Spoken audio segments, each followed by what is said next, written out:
MAE and how they are applied, have a good understanding of what indicators are and how they are used, then I also expect you to have an appreciation of the concept of performance monitoring and the use of baselines and targets for your monitoring and your evaluation.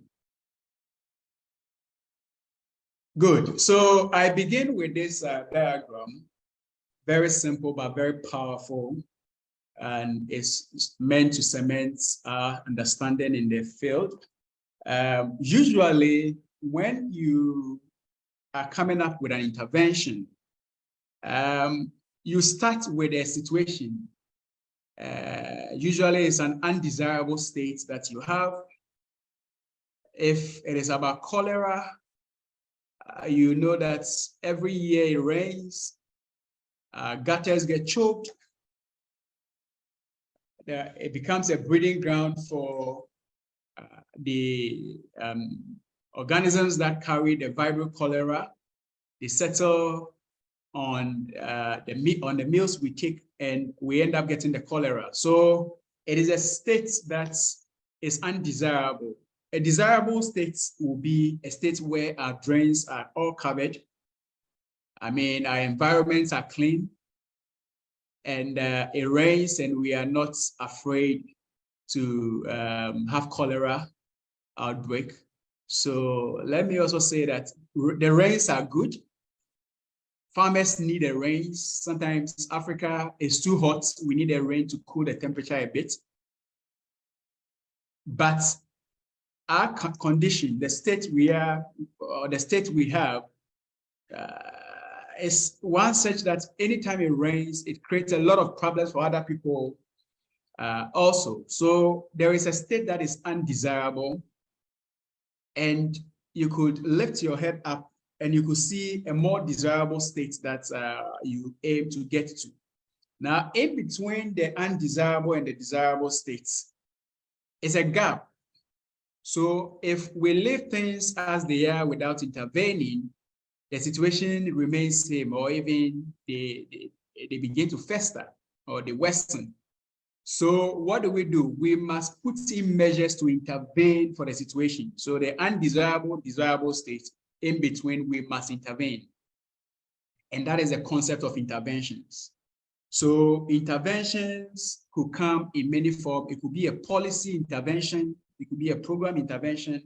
It could be a project intervention, but always the idea is there's an undesirable state, and we have a state that is more desirable.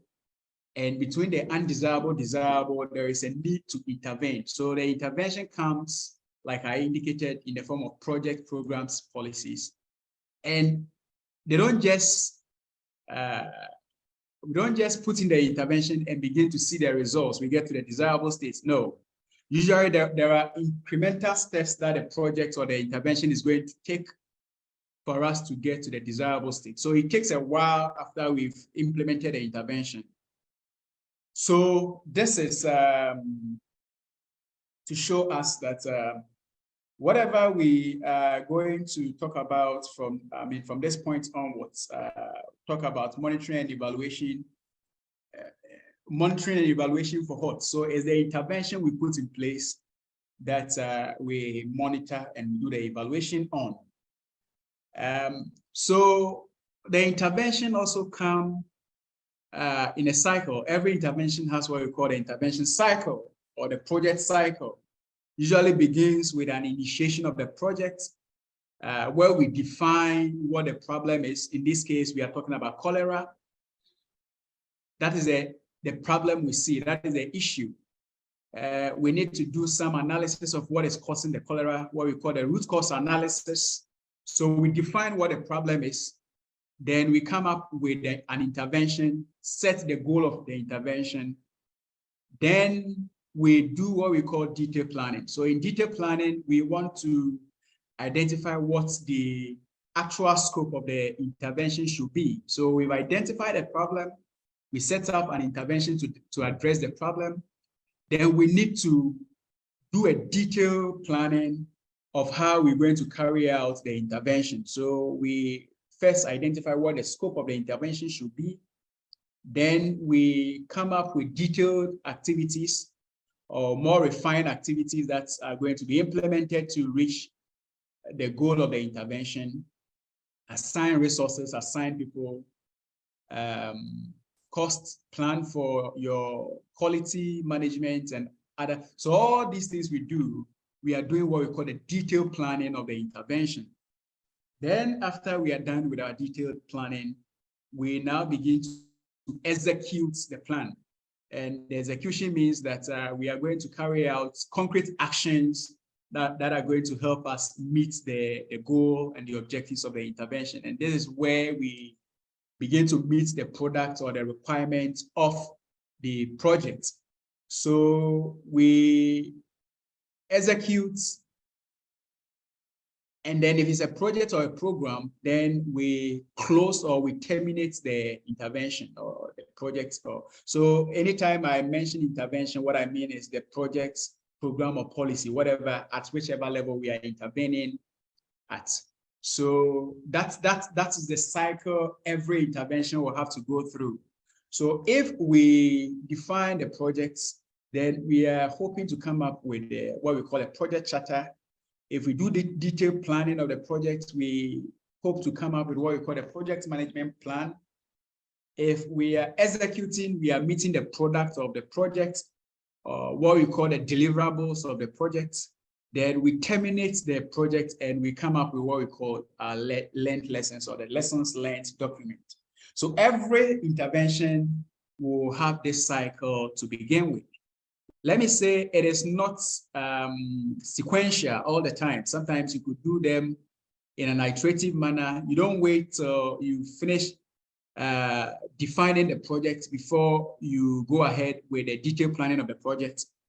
Or you don't wait till you are done with the total project plan before you start executing. You can start from somewhere, start the execution or the delivery, then go back to planning and in an iterative manner.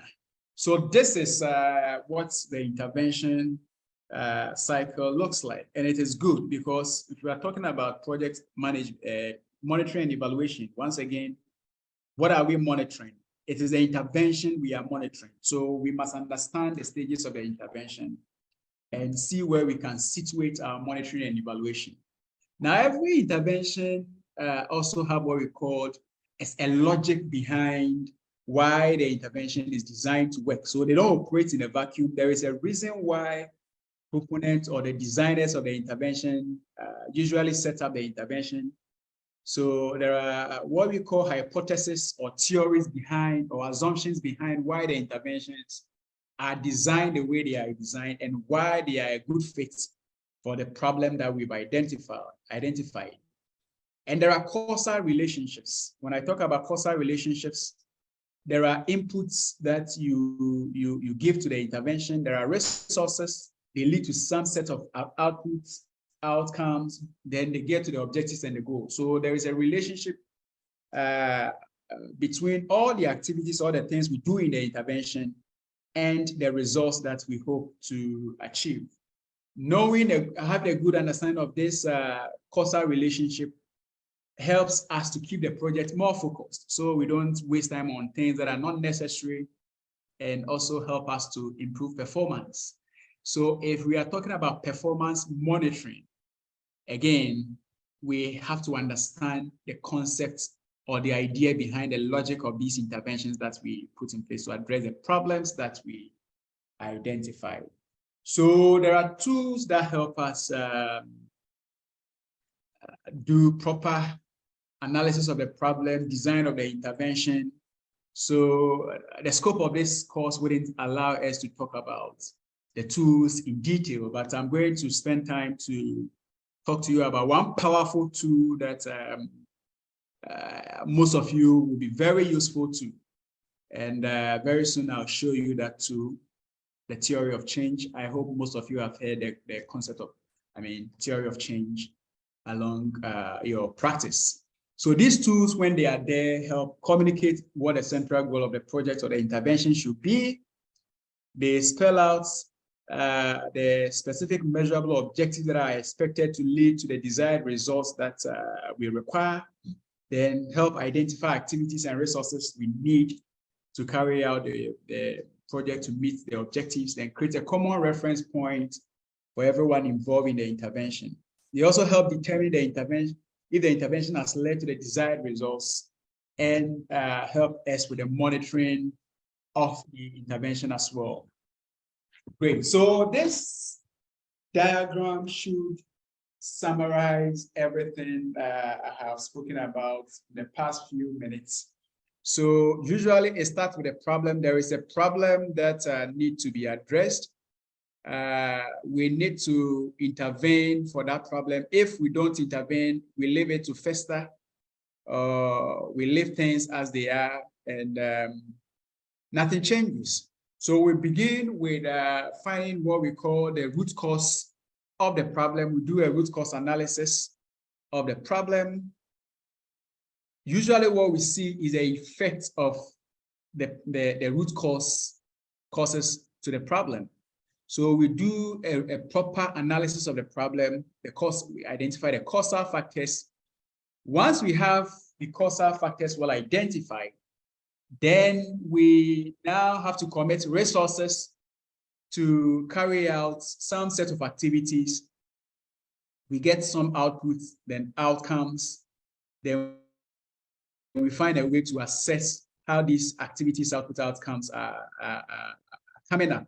Now, the root causes of the problem are so important because what usually they do is that they spell out what the design of the intervention should be. So for example, if it is cholera, I am looking at what the root causes are. Could it be that it is coming from flies? It is coming from fecal matters? It is coming, I mean, what factors within the environment are leading to the outbreak of cholera we are looking? If I am able to identify what the root causes are, then my intervention could be that, okay, I'm going to have an intervention for advocacy or training on proper hand washing, or my intervention could be to provide the community with hot meals anytime it rains, just so the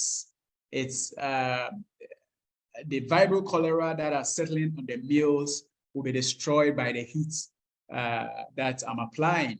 So if I'm able to do a proper root causes of the problem, it helps me with what design, first what intervention to carry out and what the design of the intervention should be.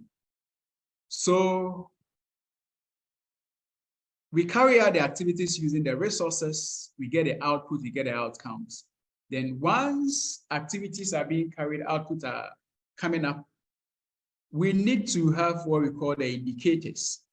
So the indicators spell out how we will know if we are on track, if we are making progress towards achieving the desired results, or when we even arrive at the goal, how do we know that the problem has been addressed? So the indicators are so powerful, and I'm going to spend some time also talk to you about indicators as well. Then once we have our indicators, we need to design a tool that is going to help us gather data to do some assessment and some reporting. Usually it is difficult. People say that, how do I set the goal of the intervention? The answer I give to this question all the time is the goal will reveal what the situation be after the problem has been addressed. So your goal takes away the problem. Sometimes your intervention might not be able to take away the problem entirely. So your goal could be to address a certain portion of the problem, dealing with a certain portion of the problem. If a part of the problem is taken away, you are fine. So in cholera, for example, you could talk about eradication of cholera or cholera outbreak annually, or perennial outbreak of cholera. You could talk about reducing the disease burden of cholera. So all this would be your goal, depending on how much resources and how much time you have to carry out the intervention. So good. I will pause here if you have any questions. So this just gives us some idea of what it is that if we want to monitor, if we want to do the evaluation or the performance monitoring, what do we monitor? And I've spent a few minutes talking about how these interventions are designed and the logic behind the interventions that we usually develop. So if you have any questions at this moment, I'll take your question before I move to the next issues that we want to look at.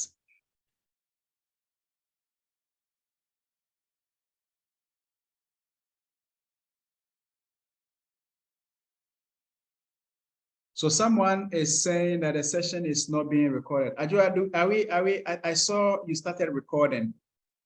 Yes, I did. Thank you. Thank you for that reminder. Okay, yes, great. Recording. Okay. All right.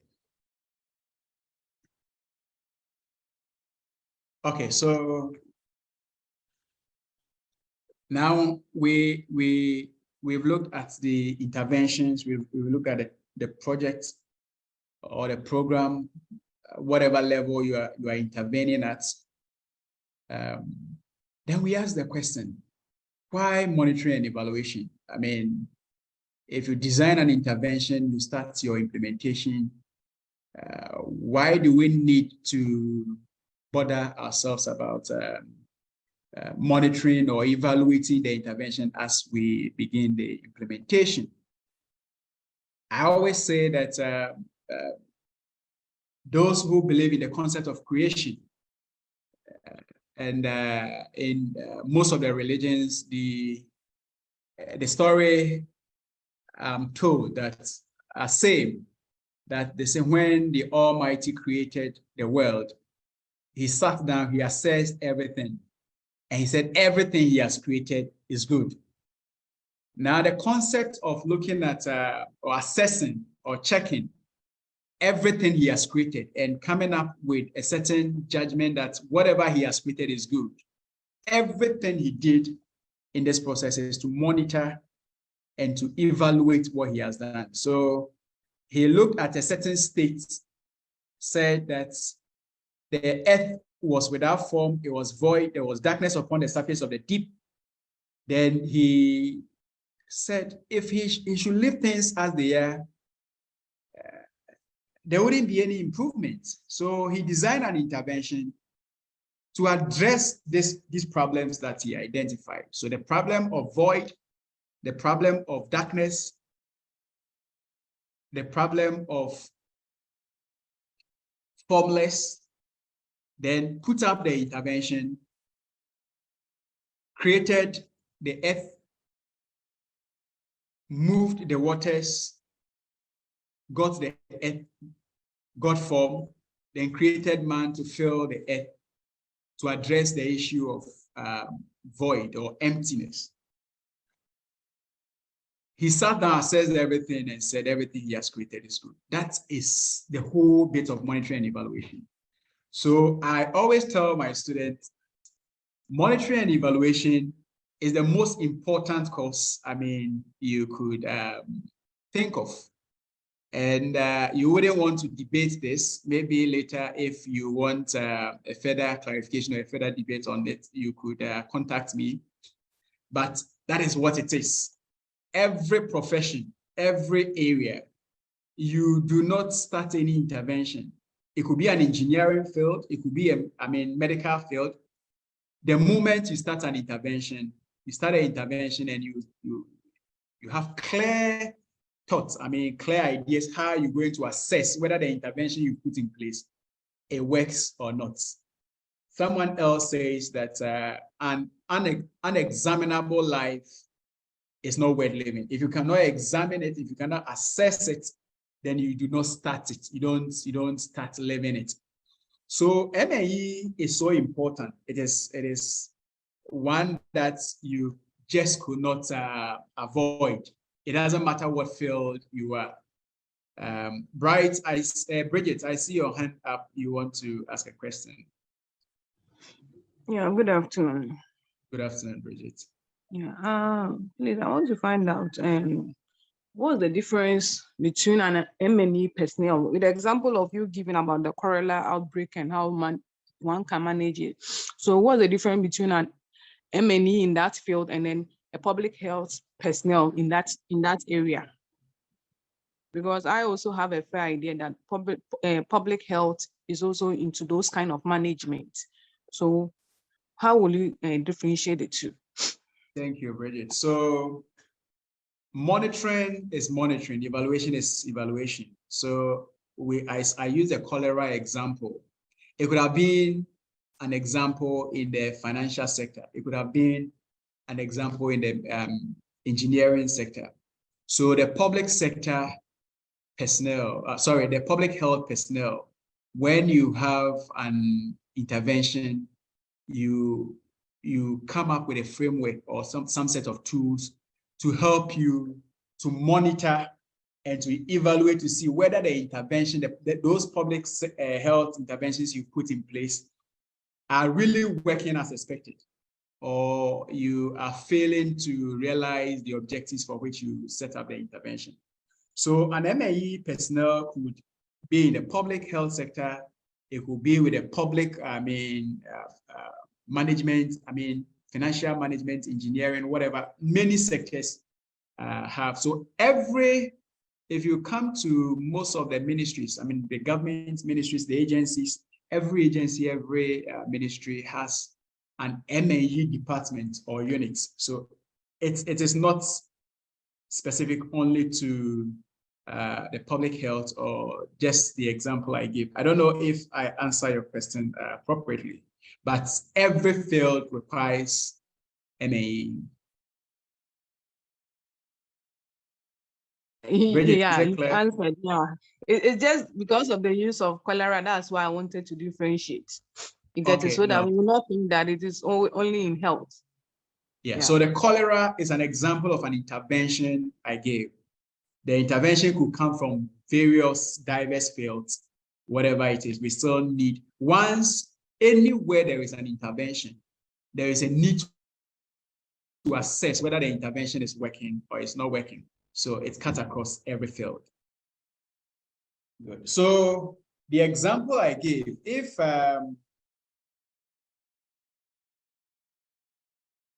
God Almighty will set up, have an intervention and have a means of assessing whether these interventions are working or not, then we humans, we can't do without it.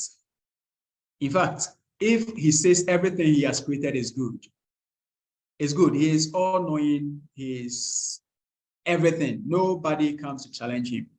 What we do as M&E practitioners is simply to use some scientific means or measures to be able to monitor the intervention or do the evaluation and come up with findings that no one will rise up to challenge. So in essence, we want to strengthen the rigor we put into the monitoring or the evaluation we do so that it becomes credible.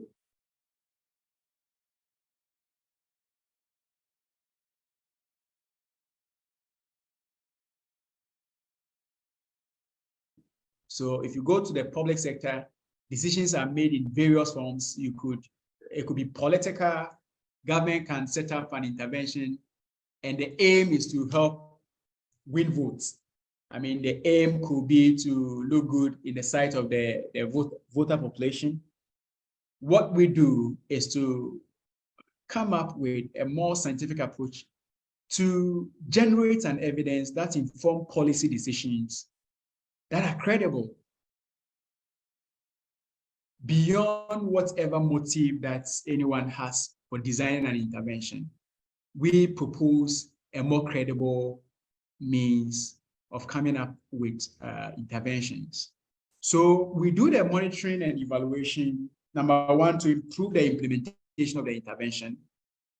So generate some evidence that says that, okay, we did an intervention in a certain, it was designed in a certain manner. We implemented it in a certain way, but if we had done it some other way, it could have been it could have generated a better results than we have.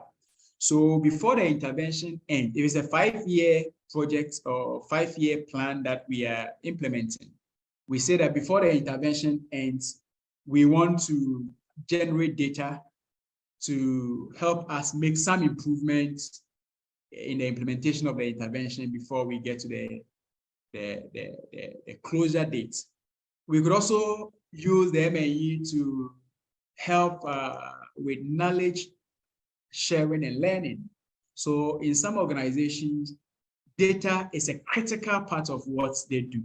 It shouldn't just be some organization. In most organizations, data should form a key component of decision making.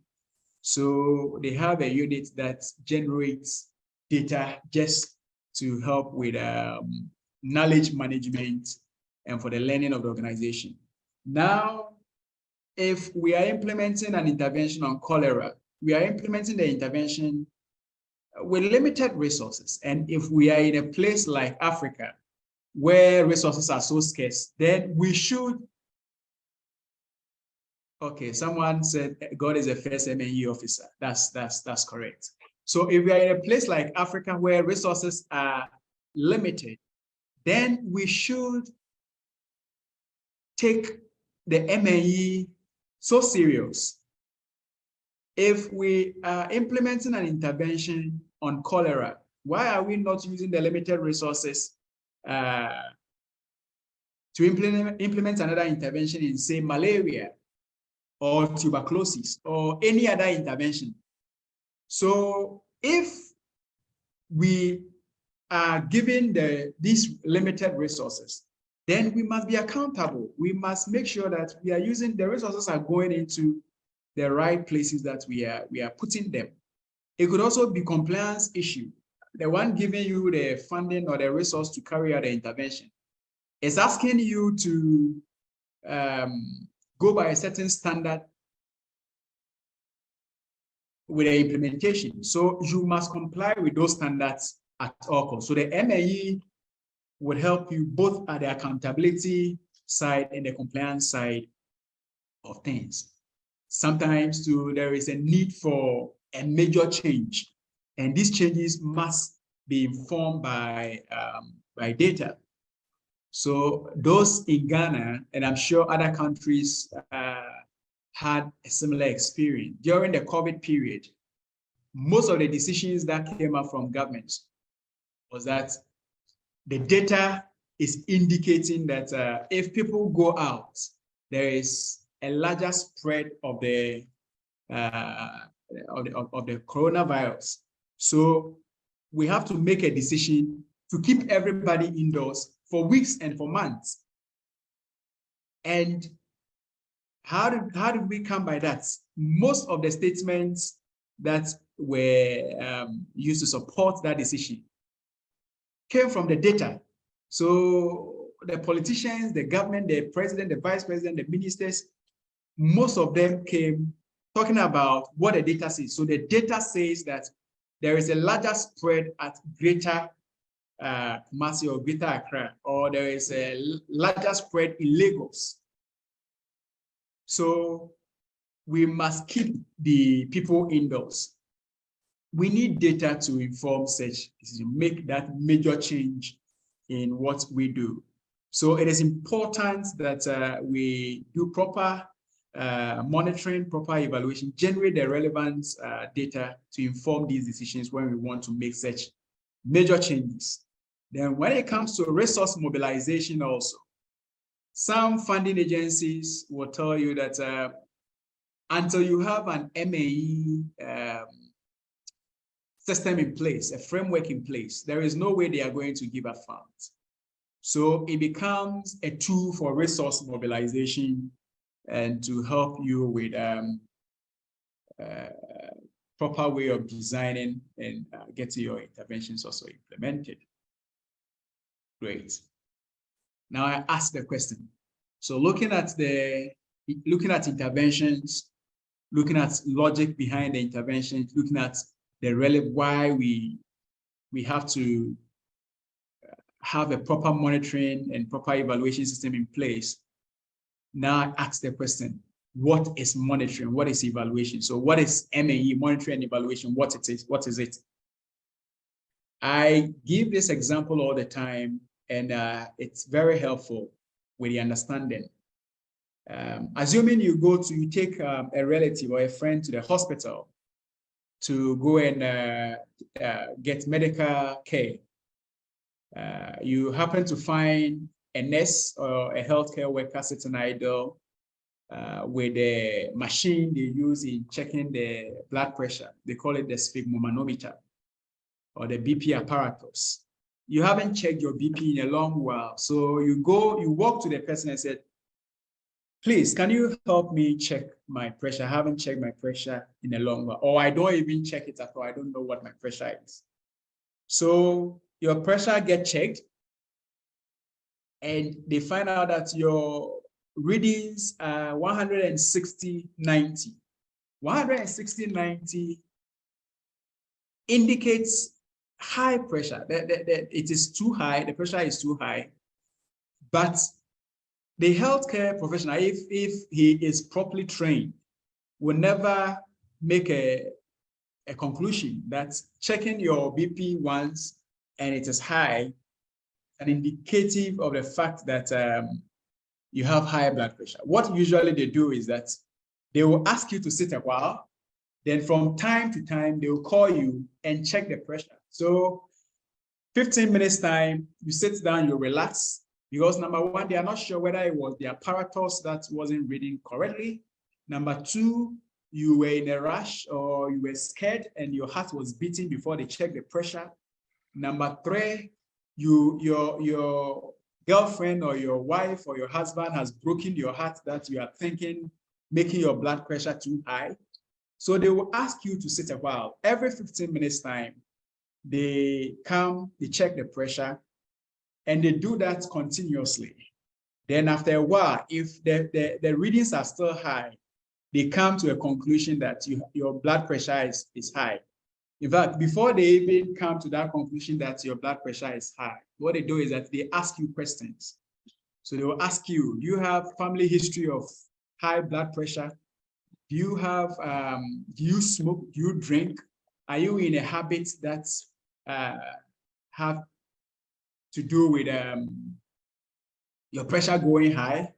Are you in a relationship that is going bad? I mean, they will ask you a series of questions. All they are doing is to gather data to make a certain value judgment. If the pressure is taken once, what they have actually done is that they have measured your blood pressure.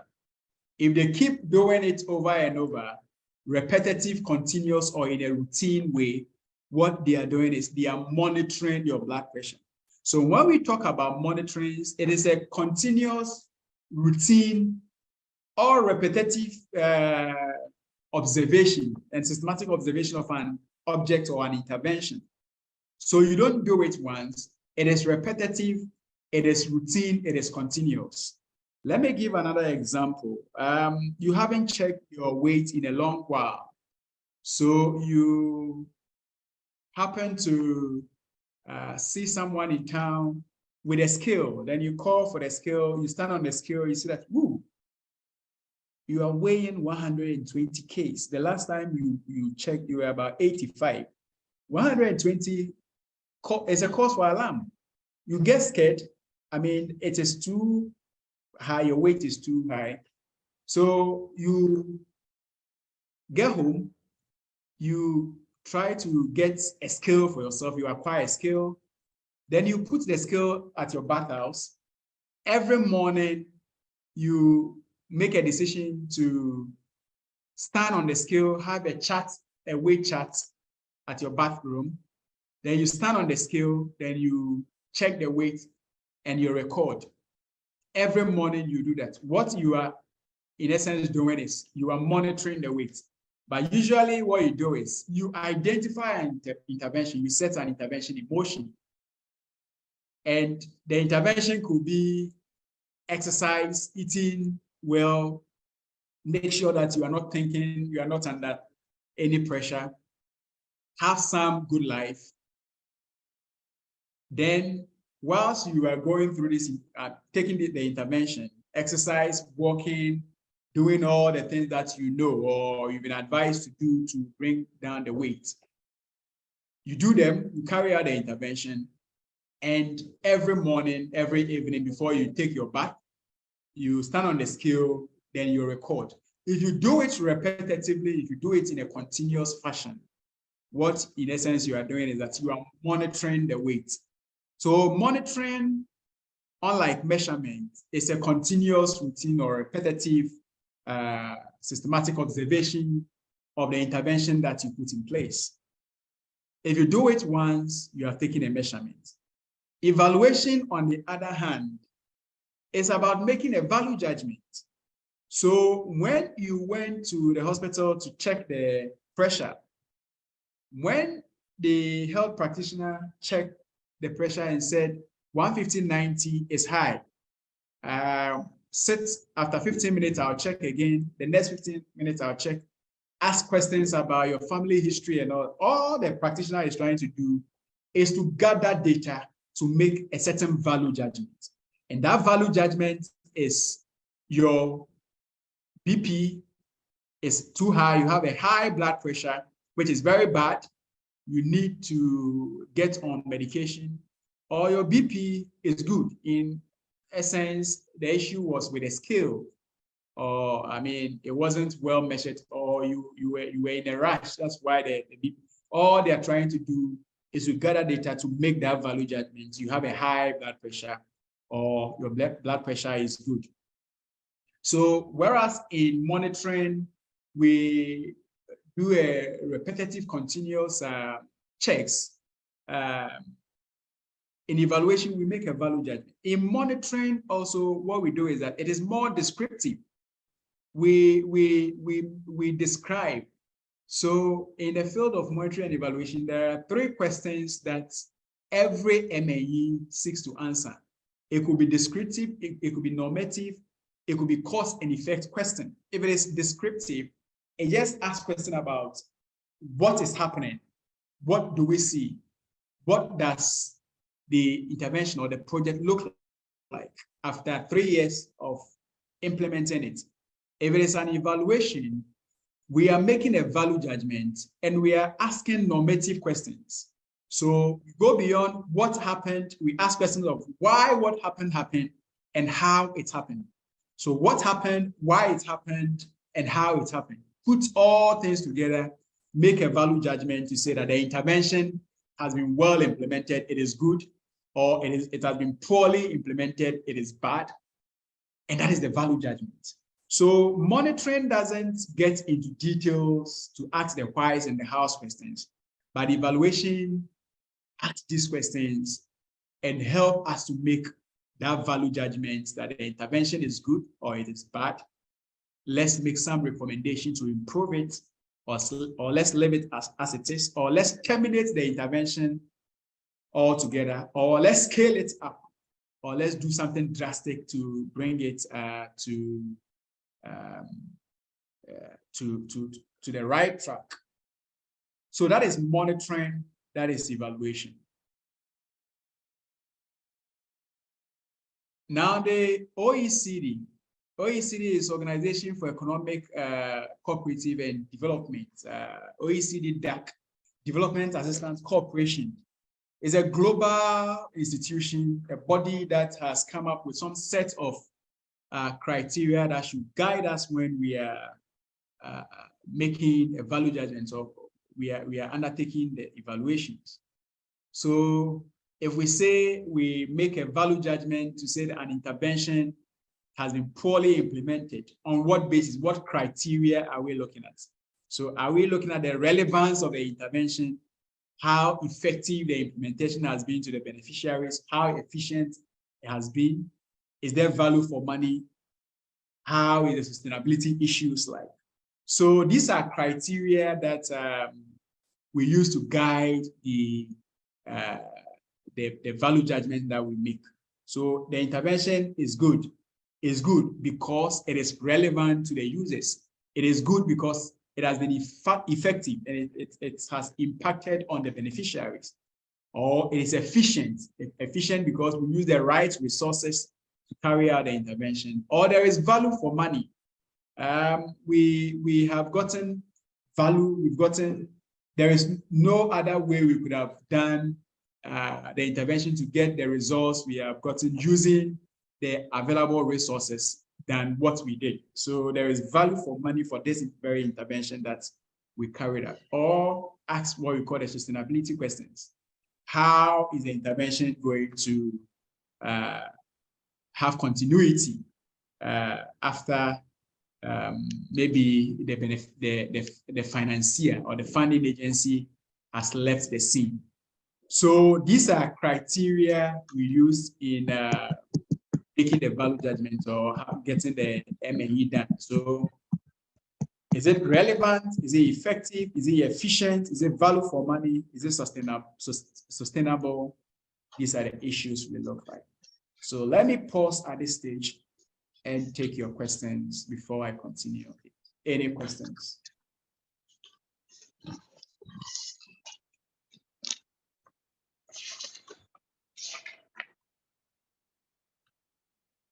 Any questions? Let me have your questions.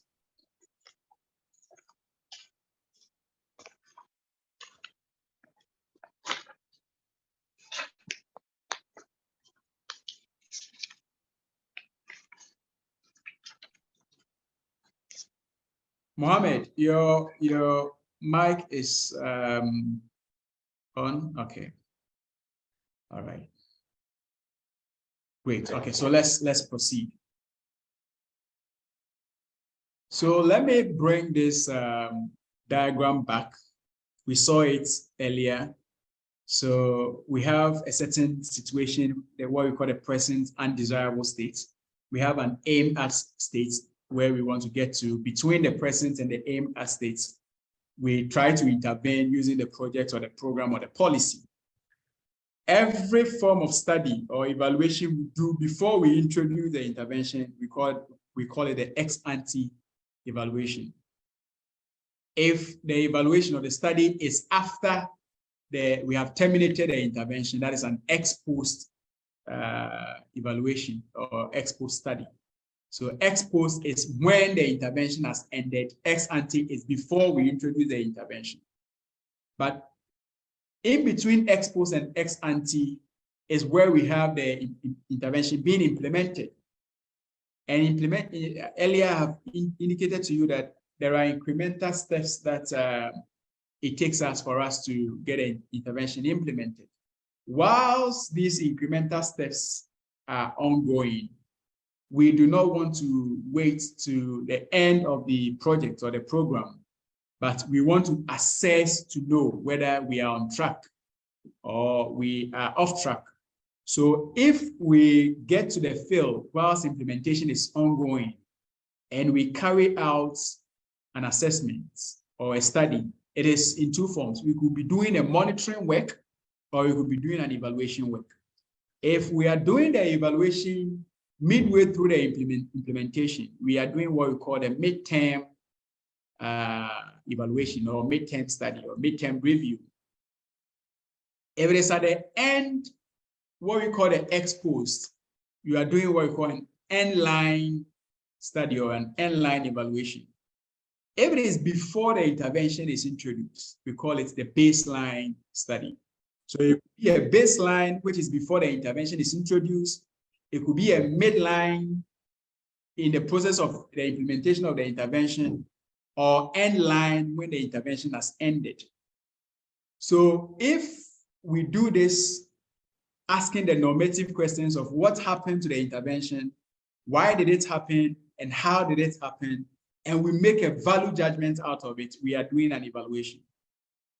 However, we could also be doing a mere monitoring of the intervention, asking the what questions, the descriptive questions. What is the state of the intervention? What progress have we made? And we can compare that with what we call a target. I'll introduce you to targets, baselines and targets very soon. Then see what variations there are with the implementation. So we could do performance monitoring in the course of the implementation of the intervention. And we could also do evaluation whilst we are also implementing the intervention. And I'm saying that that kind of evaluation is the midterm evaluation or the midline evaluation, what other people also call the process evaluation. So evaluation could be an ex-ante evaluation. It could be a process evaluation, which is also a midterm evaluation. It could be an ex-post evaluation, what we also call the outcome evaluation. It could be a baseline, midline, and an endline evaluation.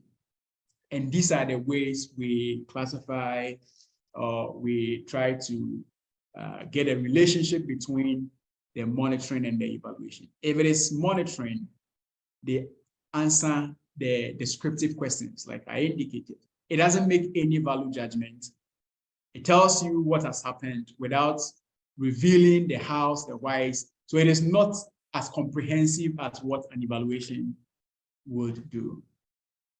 So this diagram should also help with the understanding. So if it is descriptive and it is a one-off or an ad hoc assessment, that is the measurement. If it is repetitive, then it becomes monitoring. If it is an evaluation, then it is making a value judgment based on some set of criteria. It could be effectiveness, it could be efficiency, it could be sustainability, it could be relevance, it could be value for money. And that is the differentiation between monitoring and evaluation. Good. So, clarificatory evaluation. If I talk about clarificatory evaluation, this is an evaluation we do even before the intervention is introduced. If we haven't introduced any intervention, we cannot monitor. We monitor the implementation process of the intervention. If there is no intervention, there is no way we can do the monitoring. There is nothing to monitor without any intervention. However, if we haven't introduced an intervention, we can still do an evaluation. That evaluation could be an assessment of the state of affairs before the intervention is introduced. What I earlier said, I earlier identified as the baseline evaluation or baseline study. It is still able to tell the situation without the intervention. Again, if we have designed the intervention, we could also find a way to assess the various activities or the design that we have set up for the intervention to be carried and clarify the design. Look at the activities, the number of times we say we are going to carry out the activities, the personnel we have to carry activities, maybe experiences of the past, historical experiences and all that. We can make some value judgments of all these elements I've mentioned. So if I look at what we have put in place, the design, the activities we are going to carry, and all the things we have spoken about, then we can say that if we carry out the intervention, we are certainly going to get the results that we intend to get. Or the design and the implementation process are poles apart. If you look at the design and what we say you are going to implement, there is no way you are going to get a result if we go ahead with implementation. So what a clarificatory evaluation does is that it clarifies the design that you have put to do the evaluation. I've spoken about the process evaluation, help check what we call the fidelity of implementation. So you have a plan, the project plan or the plan of the intervention. And whilst you are implementing, you go to the field to assess to see, are we implementing the activities as planned or we are doing something different? If you are implementing as planned, then you know that there are chances that you are going to meet your goals or your objectives. If you are doing something different, then you need to improve upon what you are doing or redesign or do something different that will help you realize the goal of the intervention. So that is process evaluation. And we also have program monitoring. I have spoken at length about what program monitoring is. Answer the descriptive questions, answer questions on targets, target group getting the interventions as intended. Are we implementing according to the standards that we have? Are we also getting the intended outputs? Are there other unintended outcomes that are coming out from the intervention? So these are all questions that the program monitoring will help you to address. Then we have an outcome and impact evaluation. So an outcome evaluation usually will come at the end. So it's an ex post kind of evaluation. But mostly you also don't wait till the intervention has completed before you do an outcome evaluation. The moment results begin to trickle in, you now begin to ask for changes. So if it is schools that you are building, the moment the structures are in place, you could ask how many children are now able to attend classes in the presence of the new building that has come. How has the performance of children been? So these are all outcome issues. So if it's a 5-year program or project, you could still have an outcome evaluation, do some outcome assessment without waiting for the 5-year to elapse. Now there is this big animal called the impact evaluation, what most organizations and most donor agencies are interested in. So it is, in essence, it is an outcome evaluation, but with some nuance. The nuance here is that we look out for the changes that have occurred, which are the outcomes, and try to draw what we call attribution. So you make an attribution statement that, yes, performance of the children have increased, and the only reason the performance of the children have increased is because of the intervention and nothing else. So if you put up the school buildings, if your intervention is to build structures for a community for them to get a place to study, output will be the school building that you have in place.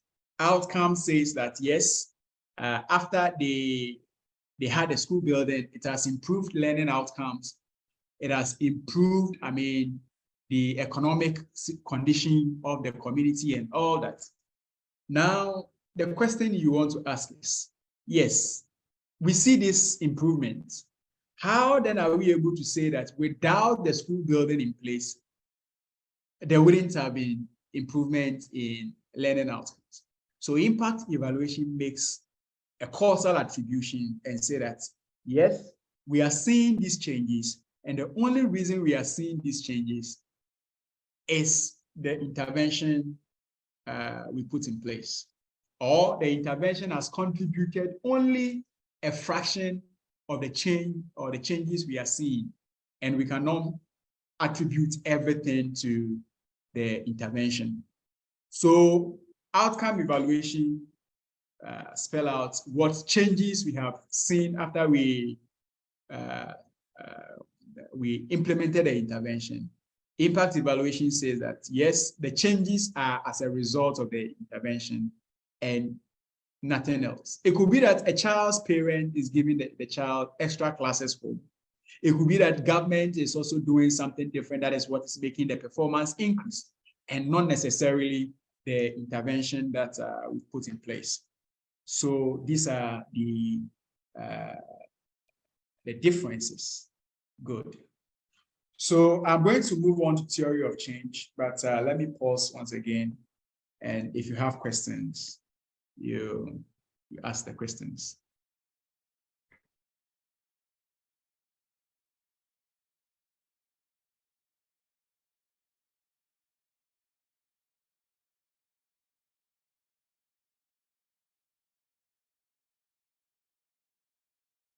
Any questions?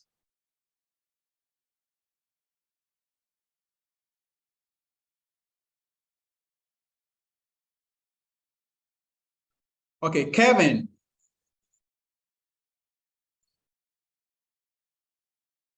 Do we have Kevin on?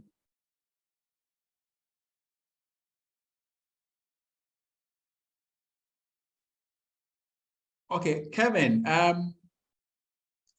what would you say are the differences between an outcome evaluation and an impact evaluation? When would you do an outcome evaluation? When will you do an impact evaluation?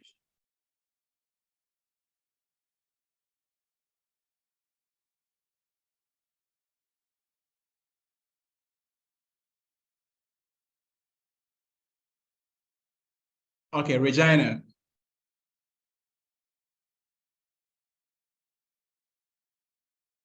We have Regina on. I can see Regina, I can see Kevin. I can see Eunice. So, Regina, what would you say is the difference between an outcome evaluation and an impact evaluation? Sorry, sir. Please, can you come again? I can't hear the question very well. Okay, so I'm asking, what's the difference between outcome and impact evaluation? At what point would you do an outcome evaluation? Or if we talk about an outcome evaluation, what is your understanding of what an outcome evaluation is? Okay, an outcome evaluation should be done at the end of the whole project based on the results one gets. So someone will evaluate from the perspective of the results of whatever project has been done. Good.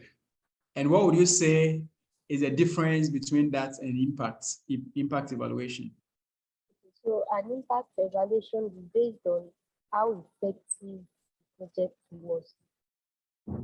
Come again, is that an impact evaluation is what? Impact evaluation will be based on how effective the project was. It is like, to me, it looks like a subset of outcome evaluation. Outcome looks at everything generally. How was the project done? Was it successful? Where was the maybe challenges? Where was the bad points? But impact will be more focused on, okay, what we said we wanted to do. How much were we able to achieve? What were the results? And we'll be talking in numbers now. We agreed to maybe lecture 100 students in this project. Were we able to lecture maybe 100 students? So that will be based on the impact that project really makes, the effectiveness of the project. Okay, good. So yeah, that's true, but not entirely so. So I try to differentiate between the two. Yes, the difference, the changes it has done on beneficiaries are all outcomes. An impact evaluation says that, yes, the changes we are seeing, can we attribute the change to the intervention? Or could it be that we are seeing the changes as a result of other interventions that other people are doing? So your intervention is giving a certain, amount or addressing the problem in a certain quantity. But number one, not everything you give will even end up with the beneficiaries. So if you give the intervention, is it the case that, other people are also doing other forms of intervention and it's also contribute to the change that you are seeing? Outcome evaluation will bring all the changes in general. Impact evaluation will isolate your contribution to the change that you are seeing. So if performance in school have increased like 15 percentage points, do we say that the 15 percentage point is coming from your intervention alone? It could be that government has also done something that is making us get some benefits at the end of the day. It could be that parents are giving extra classes to the kids. It could be that the schools themselves are putting measures to improve upon their performance. And not everything we see, not all the 15 percentage points we see are coming from your intervention.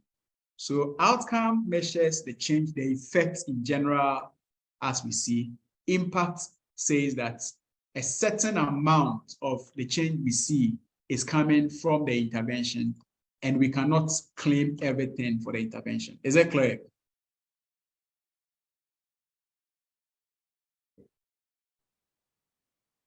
Yes, it is clear. It's clear. Okay. Good. Then again, we spoke about the difference between monitoring and evaluation. What would you say is the difference between monitoring and evaluation? Mohammed?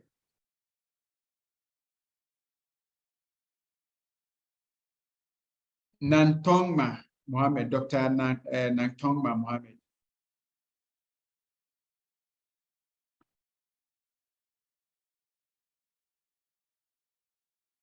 Yeah, just unmute and talk. What's the difference between monitoring and evaluation?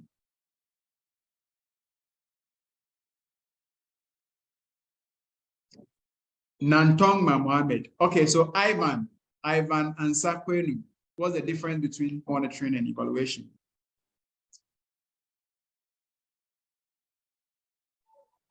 From what I gathered, monitoring has to do with is a routine assessment to ascertain whether whatever intervention you have put in place is yielding results. And evaluation is at the end of it, or you compare it with the initial one to add values, to see the actual impact, whether it was meant and how it really, the results really came out. Very good. So the evaluation makes a value judgment, gather data to make a value judgment to say whether the intervention has been implemented to produce the results that it was intended to produce. Monitoring or be a repetitive or routine checks to ask the descriptive question of what is happening to the project. Evaluation will go beyond what is happening to explain why what is happening and how what we see is happening. Good. So let's look at this very powerful tool. Earlier, I spoke to you about tools that we use to make sure that the intervention we put in place are designed and implemented in a logical fashion. So there are various tools we use. We use a tool called the theory of change. Other tools you could think about will be the logic model, the log frame. And some of these tools, I know some of you might have heard about them, especially the log frame. So there is a log frame, there is a logic model, there is a theory of change. We wouldn't be able to go through all of them, but we will look at the theory of change. Maybe if we have an opportunity some other time, we may look at the other tools as well. So I spoke about the cholera situation. I spoke about the school situation. Let me use another example of school feeding in schools. So there is a rationale, there is a theory or hypothesis or reason why the school feeding intervention is designed and being implemented by most countries, around the world. Usually, the reason could be that if we give out meals, and here we talk about the hot meals, if we give out the hot meals to the kids, number one, it's going to help improve concentration of the kids. And even whilst we wait to have concentration improved, the health condition of the kids, children are not getting food to eat, they are malnourished. They come to school empty stomach and they cannot concentrate to study. So if we give out the meal is going to help the kid to come. In fact, it's going to increase attendance kids will eat the meal and they are going to, be healthy. Then the children will be able to improve concentration. And once concentration is improved, learning outcome will be improved at the end of the day. So there is a certain logic, a certain reason, a rationale that we put in place. When I showed you this diagram, I told you that between the present situation and the aim at situation, there are incremental steps. Now, what the theory of change does is that it presents these incremental steps that we need to take, or the things that we need to have them realize before we can achieve the goal of the intervention. So the incremental steps that must be realized to achieve an intervention goal. So we say that if I give the meal to the kids, then the children can now eat the food, improve concentration, improve health outcomes. Sorry, they will improve health outcome first, improve concentration, then they can now improve learning outcomes. So I'm giving the meal to improve learning outcomes so that they are able to increase performance or improve performance in the schools. Now, if I give the meal at a certain time, I give the meal, let's say in the morning around 10 o'clock. And if the theory is not working, what is going to happen is that the children would take the meal, immediately they take the meal, they run out of school because they are coming to school thinking that the reason for going to school is to get food to eat. So there is a rationale, there is a reason why I've given the intervention. For us to see learning outcomes improve, all these incremental steps I put in place must be seen to work. They must work. So I give the meal, the kids eat the meal, health status improve, concentration improve in class, then learning outcomes improve. If the child takes the meal and run away from school, that after eating the meal, school is over, there is no way I am going to have learning outcomes, which is the goal of the intervention, realized. Mostly what happens is that we give the intervention, and when we go out for the monitoring or the evaluation, we are interested in knowing, are the children taking the meal or are the caterers preparing the meal? Then we go with our checkbox and we take. We don't ask the question, at what time was the meal given? If the meal is given at 11 o'clock, between morning 8 o'clock to 11, children are in class with empty stomach. So you don't get a concentration improved. And once they are unable to improve concentration, there is no way you are going to improve learning outcomes. So the theory of change will spell out those incremental steps that you must comply, or the project or the intervention, the implementation of the intervention must align with in order to have the goal of the intervention, achieved. Without a theory of change,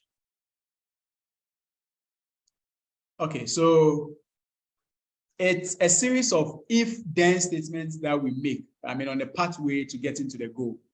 So the theory of change says that if I give the meal to the kids, then they can eat the meal, improve their health status. If the children are sick, they cannot come to school. If they are coming to school empty stomach, with empty stomach, there is no way they can improve concentration. The child is there and he's hungry, waiting when next he's going to get meal to eat to be satisfied. So the theory of change says that if I give the meal to the child, then the child can eat the meal. His health status is going to improve. He's going to improve concentration in class. And once concentration in class is improved, then he can now improve learning outcomes. That is the theory of change. So I give an intervention, and my aim is to improve learning outcomes of children in school.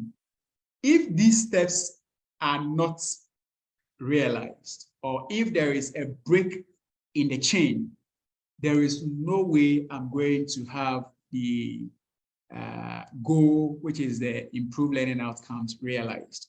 And that is the challenge most interventions have. We give out interventions all the time, and we don't spell out the theory behind the intervention clearly. So all we are interested in when we go out for monitoring is go with our checklist. So did the meal come to school A? Then we check. School B, did they receive the meal? If a theory of change is guiding what we do, we will be interested in knowing at what time of the day was the meal given. If the meal is given very early, yes, the children will eat the food and they will improve concentration. However, if the meal is also given early, it could be that after eating the meal, the children will run away from school.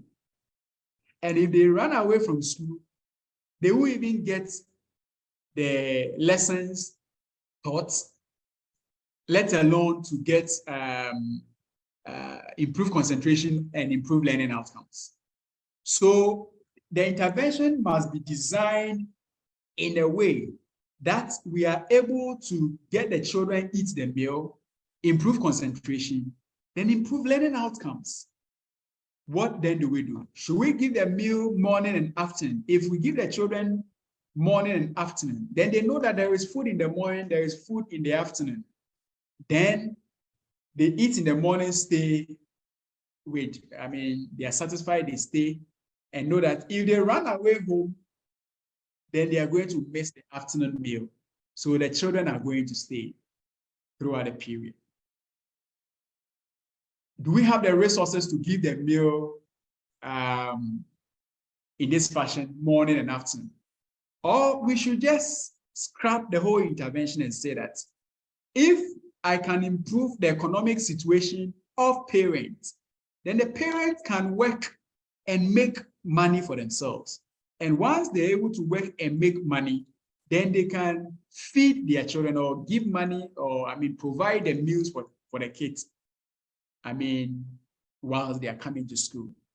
So at which level am I going to intervene by giving the kids meal? If I'm giving the meal, in what format? How do I give the meal that is going to make the theory behind the intervention work? Should I give the meal morning and afternoon? Or I give morning alone? If I give the morning, will the children stay and improve concentration and improve learning outcomes at the end of the day? Should I give morning, afternoon? Or I should scrap this intervention altogether and say, look, let me rather empower the parents so that once the parents are empowered economically, they can provide for their kids. So this is the concept of theory of change. If a theory of change is present, what it does is that you give an input, you use the input to carry out the activities, a certain result is seen. In between the activities that you have given the input to carry and the results is what we call the black box. So the black box, until we open the black box, we will not be able to tell whether it was the meal given too early that made the children eat the food and run away home. Because at the end of the day, when the results is going to show that we have been giving the meal for a long time, but if we go to the field, we measure performance of the children, and the performance is still worse. We are not seeing any improvement in the performance of the kids. So we give the intervention and we see a certain results. We give the intervention, we see a certain results. What the theory of change does is that it says, hold on, let us unpack what is going on. Let's open the black box and see what the issue is. If we have a good theory of change, it helps us with the unpacking of the black box. So the children eat the meal and they run home, or the meal comes at very late hours. 12 o'clock, 1 o'clock. So the children are still there. Yes, they will get a meal, they will eat. But between 8 o'clock and 12 o'clock, they are there with empty stomach. So if they are there with empty stomach, there is nothing you will tell the child that will let the child concentrate on the class, then improve the performance. So clearly, we are giving the meal, we are improving health status, we are improving, concentration to improve learning outcomes. If this chain is broken, there is no way we are going to see the results, which is the improved, learning outcomes. So this is the concept of theory of change. Most interventions we put in place, we don't have a clear theory in place to guide what we do. And sometimes I must say that the theory is also implicit in what we do. We don't write it out explicitly. So if we keep the theory of change in our mind and nobody knows, then you are having a discussion with a caterer, trying to convince a caterer to produce the meal, early. And a caterer doesn't understand.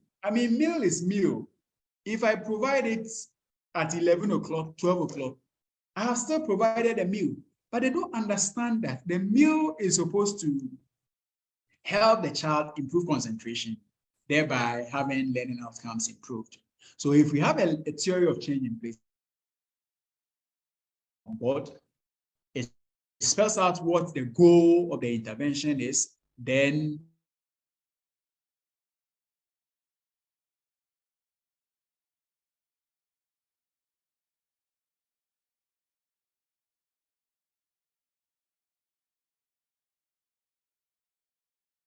side, you can see poverty levels of citizens reduced. That's the goal of the intervention. And we are using research to reduce poverty levels. If you tell a layman that you have an intervention and the intervention is to use research to reduce poverty levels, it might sound a bit, off.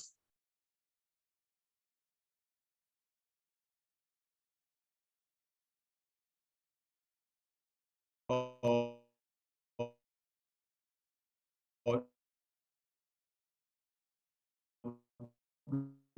reduce change as all these changes, organized matchmaking.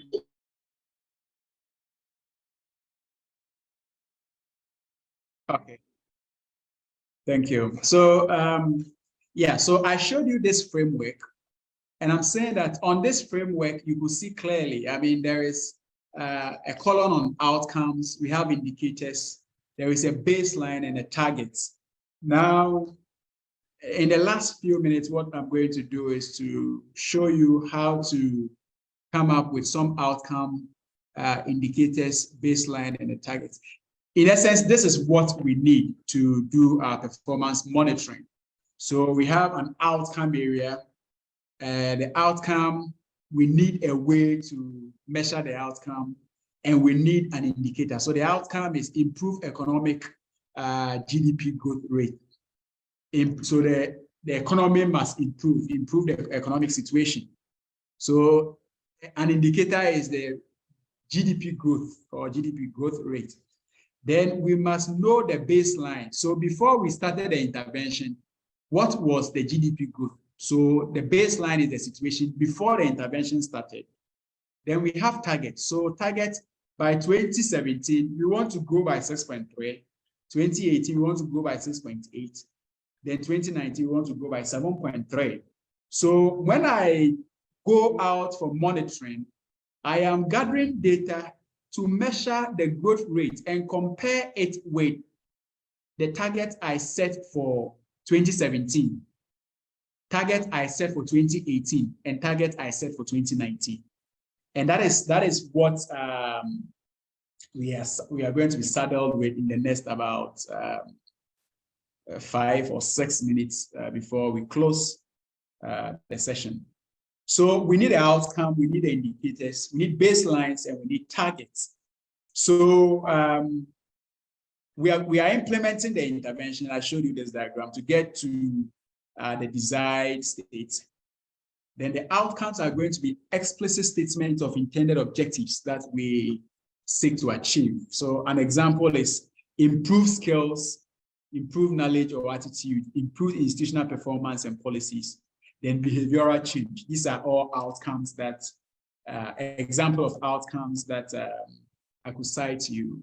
Then the indicator is a referential measure. So if you say improved knowledge, you've come for this course, at the end of the day, you say that participants have improved knowledge. So if they have improved knowledge, how do we measure if participants have improved knowledge? It is very difficult. Improved knowledge is a construct.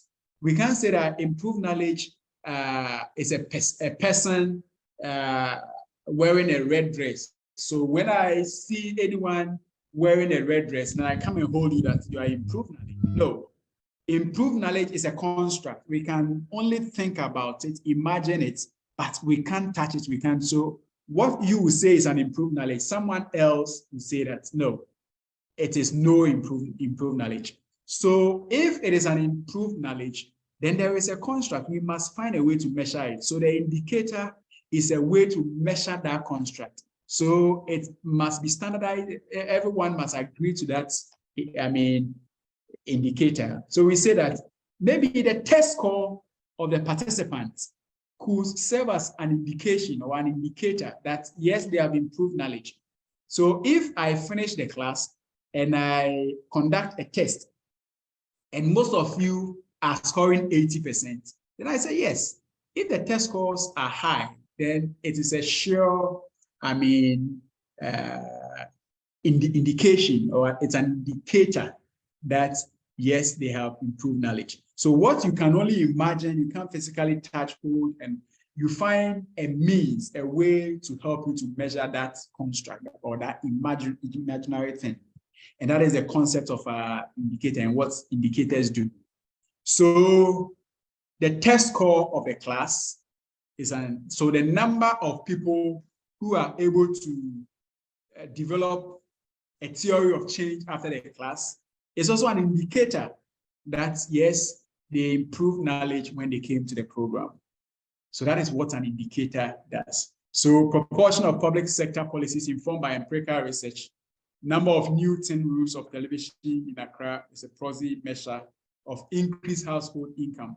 So if you say household has improved income, we must find a way to measure the income. So a lot of them are using tin roofs instead of using bamboos and other means to roof their houses. Then baseline, I spoke about baseline, what the current situation is. So how many of them were using tin roofs? So 5 people were using tin roofs in the whole of Accra. After implementing the intervention, we have 20 people using tin roofs. So between 5 and 20, there is an improvement of 15.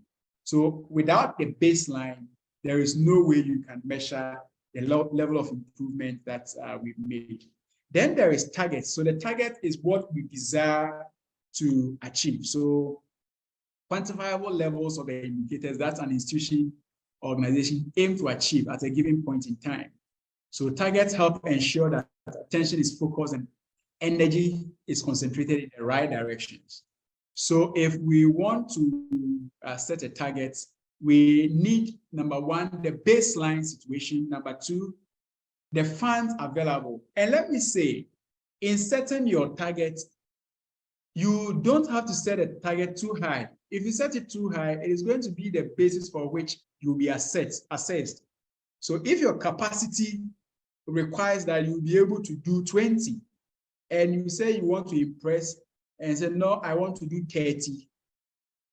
If you do 25, nobody will know that your actual capacity was to get you 20, and you have even tried to do 25. If you do 25, they say that your target was 30, and you were only able to do 25. So you have a gap or a variation of 5 that you were unable to do. So you need to be very careful when setting the targets. You need a baseline, you need the resources, you need to know your capacity. There are political concerns and historical events also that should guide you in setting your target. So in essence, we are saying that to have a baseline, there is a certain desired level of performance or effort that you want to put into the intervention as you are implementing them. So a number of tin roofs or let's say in the school situation where we're giving the meals, the average score of the children in the school was say 45%. Now you have given the meal and you expect the meal to improve performance. So 45% is your baseline, the average performance of the class. Now you expect